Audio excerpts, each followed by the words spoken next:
Assalamu alaikum and welcome back to the channel. This is Red Prep. I'm building up to Manchester United visit to City Ground, facing against Nottingham Forest in the FA Cup fifth round. United come into this match at the back of a humbling defeat against Fulham at home at Old Trafford. They were thoroughly outplayed, thoroughly outmuscled, and I don't expect this match to go any other way. United are carrying a lot of injuries. Højlund is a big miss. Obviously, Casemiro might be out due to concussion. Luke Shaw and other defenders are also out. And Nottingham Forest has somebody like Avoni and Morgan Gibbs White, people with pace and power that can trouble United. United lost to Nottingham Forest recently in December at the City Ground 2-1, and even on that day they were thoroughly outplayed. Even defenders like Niakate had a great day at the office. I don't have much hope with United, especially without Højlund, who was getting those goals for the last couple of months, and United were eking out result even without good performances. And without him in the offing, I have an uphill task against Nottingham Forest in midweek. Coming to head-to-head, obviously the recent meeting in December was a 2-1 loss for United against Nottingham Forest. Morgan Gibbs White had a great game, and he's always played well against United. I think they have that kind of technical players in the midfield like Dominguez. Also, Danilo has scored few goals. Obviously, two wingers, Anthony Elanga and Callum Hudson-Odoi, are dangerous. They're good carrying the ball, have got loads of pace.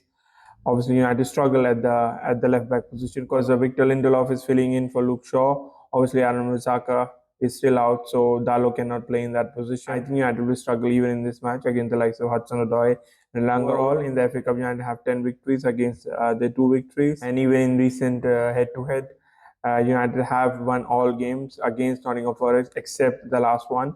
So that might be telling. Last season also United had a good victory 2-0 against Nottingham Forest City Ground. But this season it's a completely different ball game, and United are struggling to keep possession of the ball. Even if they go ahead a couple of goals in the match, we know that they cannot keep the ball and they will keep conceding chances, and eventually the pressure will tell and they'll concede late goals, late winners like they have in the Champions League, also in the Premier League. They already lost 10 matches in the Premier League. They only lost 12 all through the season last campaign, so it's a worrying start. Nottingham Forest like to play on the counter-attack. They had an exceptional win against United. Before that also they won 3-0 at St James's Park against Newcastle. Recently at home they have had a couple of close losses, both against Newcastle, who are good at counter-attack, and obviously Arsenal 2-1. They are hardly ever completely outplayed, and they're always competing. So even if United play well, Nottingham Forest will have the confidence that they can always come back into the game. And this is something United have struggled because they cannot retain the ball, they cannot retain possession, they cannot fizzle out the steam for the other teams, or try to keep them at bay even with a good margin of lead. I think United will struggle even in this match because of that, and also because Nottingham Forest has loads of pace and power in their front line, and United's defense and midfield are completely devoid of any kind of physicality or pace. Except Varane, I don't see anybody with good amount of recovery pace or physicality. So I think United will struggle in this. Coming to danger man, of course, Wood is their top goal scorer, but Avoni has been injured for a few months or few weeks this season. Otherwise, I think he's the number one striker.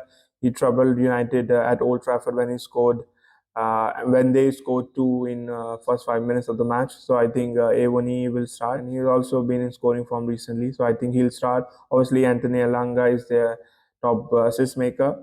Alongside him, Hudson-Odoi is also a creative player. But I think their main threat is Morgan Gibbs White. He is a workhorse with a great amount of quality on the ball, as well as good in terms of carrying the ball out of tight space, especially against our midfield, where we provide a lot of space for them to run into, and we struggle to catch up to them or recover because of somebody like Casemiro, who is slow and old, and they struggle with that. Even Meno has been found wanting for a couple of matches, especially in terms of losing the ball in possession. I'd personally start with somebody like Amrabat, and just to have that kind of solidity in midfield. Also, I'd like to see someone like Eriksen in place of Bruno Fernandes, which is never going to happen under Erik ten Hag. But the kind of shambles we've seen from the likes of Bruno, I think it's high time that he gets the boot. And Eriksen, who is a limited player, but at least he has better quality on the ball. So playing in the number 10 position, I think he can play in that position. Or even somebody like Anthony, just give him that kind of freedom, because Bruno Fernandes is a complete toss spot and is a complete loser, and his kind of mentality just rubs on everybody on that pitch, and he's a worry. In midfield, of course, they've got the likes of Sangare, who might be out for this match. Brazilian duo of Dominguez and Danilo have been good. Of course, Dominguez got the first goal against us at City Ground, and we struggle to contain their wide players, especially in their left full back area, and it continues to be it's a problem for us still. So I think that's a big gaping hole that we need to fix. In defense, of course, they played Niakate in that match, and he was exceptional. I think Murillo is the standout defender and has been this season.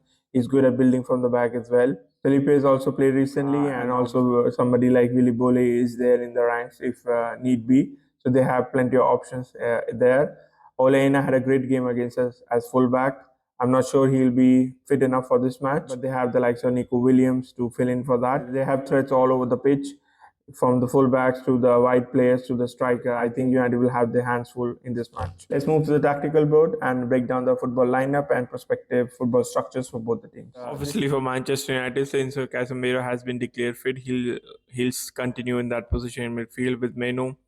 I like to see Eriksen in place of Bruno. That might be a pipe dream, especially under Erik ten Hag, but I like to see him play there. Also, Ahmad, I think, has done enough to at least be given a fighting chance in this match. Garnacho should play on the left hand side, and Rashford, unfortunately, we don't have any striker. And even though he's abysmal, he's the only one who can play in that position. And on the counter attacks, maybe he can, give us that kind of pace to cause them damage. In defense, of course, I'd like to see Evans play in his natural position on the left hand side of the defense, and Varane play alongside him. I think Harry Maguire will be a liability in this match, especially against Avoni. So I like to see Evans play alongside Varane. There is no other left back, so Lindelof as centre back has to fill that void. Dalo should continue his position. We might see somebody like McTominay also given a chance from the start, because he does have that kind of physicality to maybe compete with the likes of midfielder that Nottingham Forest have to offer. But we know that he's abysmal on the ball, so I like to keep him as far as possible from the team. Obviously, Amrabat is another option, but I don't think Erik ten Hag favors him, so I don't think he's gonna go with that. And I think that Fernandes will be in the team. So this is the prospective lineup for Manchester United for me. For Nottingham Forest, they are missing the likes of Ola Aina and Tavares, the fullbacks who have been impressive this season. Sangare is also a big miss in midfield. Sels has been playing in the goalkeeping position in place of Turner, so he might continue. Obviously, Felipe and Murillo have been playing recently as the two centre back, but we might see Niakate play in place of Felipe, because he did so well against us in the match in December. Obviously, Dominguez and Danilo are two good technical players, and Dominguez also got the first goal against us, so he'll be full of confidence.